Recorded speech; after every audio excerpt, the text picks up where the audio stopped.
اس لیے ہمیشہ یاد رکھیں کہ جب تک اپنی اصلاح نہیں کرو گے دوسرے کی اصلاح نہیں ہو سکتی۔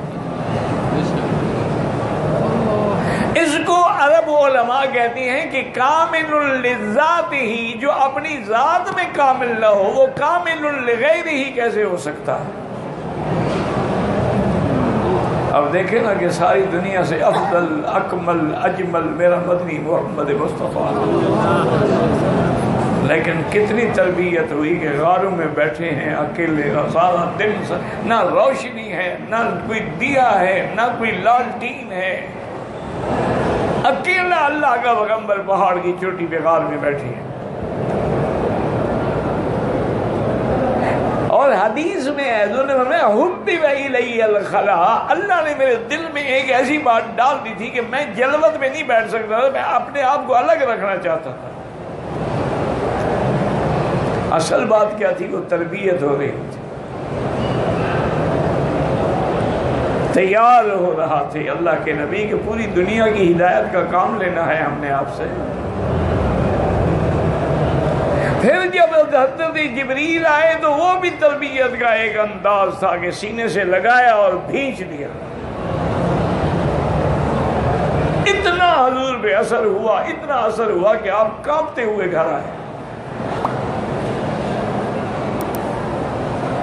اور پھر جب وحی آ گئی، نبی بن گئے، بعثت ہو گئی، اب اللہ نے پھر تربیت کا حکم دیا کہ یا ایھا المزمل قم اللیل الا قلیلا نصفہ او انقص منہ قلیلا۔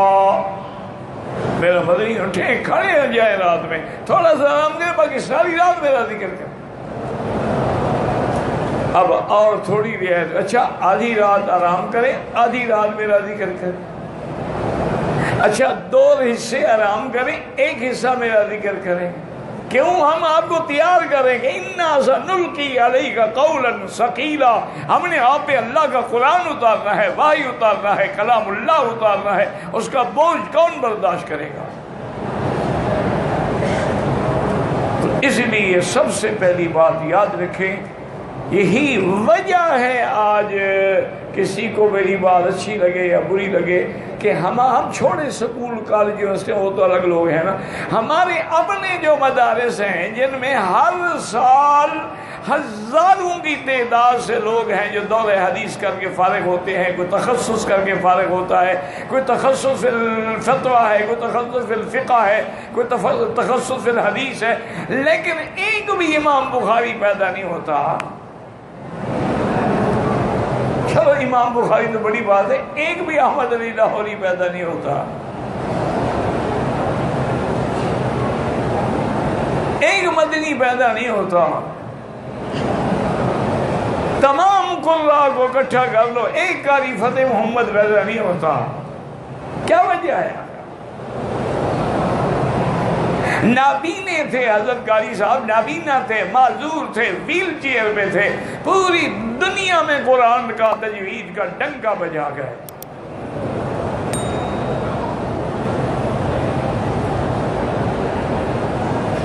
شیخ الحدیث معذور تھے، ویل چیئر پہ تھے، حمام میں نہیں بیٹھ سکتے جب تک کوئی پکڑ کے نہ بٹھائے۔ عصر کے نماز میں تشریف لاتے تھے مدینہ پاک میں، قدمین الشریفین میں، وہیں بیٹھ کے پھر پڑھتے رہتے تھے، مغرب بھی پڑھتے، عشاء پڑھتے، پھر ویل چیئر پہ، چونکہ دارالعلوم شریعہ اس زمانے میں بڑا قریبی تھا وہ مدرسہ جہاں آپ کا قیام تھا، بالکل درمیان میں صرف سڑک تھی۔ اس معذوری کے زمانے میں کوئی جماعت نہیں قضا ہوئی، تکبیر اولا نہیں قضا ہوئی، اور شروحات کا کام بھی ہو رہا ہے، حدیثوں کی شرح بھی لکھی جا رہی ہے، آپ بیتی بھی لکھی جا رہی ہے، فضائل پر بھی کتابیں لکھی جا رہی ہیں، اور معذور ہے، اور ہر آنے والے مہمان کا بھی پتہ ہے۔ تو اس لیے جب تک خود رگڑا کھا کے اپنی اصلاح نہ ہو کسی دوسرے کی اصلاح. یہی وجہ ہے کہ آج ہزاروں بندے ہمارے فارغ ہو رہے ہیں، ہزاروں لڑکیاں مدارس بنات سے فارغ ہو رہی ہیں، لیکن کوئی ایک بھی تو رابعہ بصریہ نہیں پیدا ہوتی.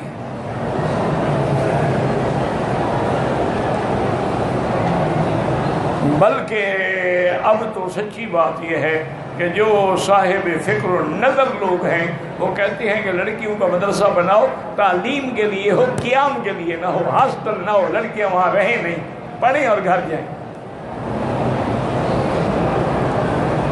بڑے بڑے حادثے ہو چکے ہیں جن کو سن کے شیطان بھی شرما جاتا ہوگا.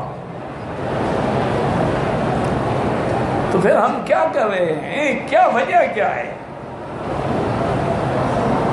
اتنا درس ہے، اتنا تقریریں ہیں، اتنا تبلیغ ہے، اتنا دعوت ہے، لیکن قوم جہاں کھڑی تھی وہیں کھڑی ہے.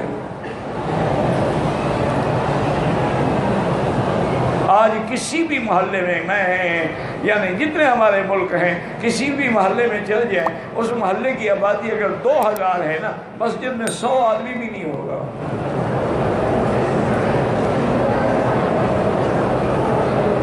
آپ تو کہتے ہیں عمرے میں بڑے لوگ آ رہے ہیں، حج میں تعداد بڑھ رہی ہے. کیا بڑھ رہی ہے بھائی؟ 1.46 کروڑ مسلمان ہیں، اس میں اگر 20 لاکھ 30 لاکھ بھی آ جائے تو 1% بھی نہیں بنتا. بڑھ کیا رہی ہے؟ اور پہلے لوگ حاجی بن کے جاتے تھے، ان کا چہرہ دیکھ کے لوگ اسلام لے آتے تھے. اب جو حج پڑھ کے جاتے کہ اچھا ماشاءاللہ آپ بھی حاجی ہیں، یعنی مقصد ہے کہ اب تو آپ زیادہ جھوٹ بولیں گے نا، کیونکہ پہلے گناہ تو آپ معاف کروائے ہیں، اب تو نیا کھاتا کھولیں گے اللہ کے ساتھ. انا للہ و انا الیہ راجعون. دعا کریں اللہ ہم سب کی اصلاح کرے. بس ہم تو اسی بات پہ جمے ہوئے ہیں کہ بزرگ کہتے تھے کہ بھائی نقل بھی ہو تو کرتے رہو، ریا بھی ہو تو کرتے رہو. اسی کرنے کی برکت سے اللہ اس کو کبھی نقل کو اصل کا رنگ عطا فرما دے.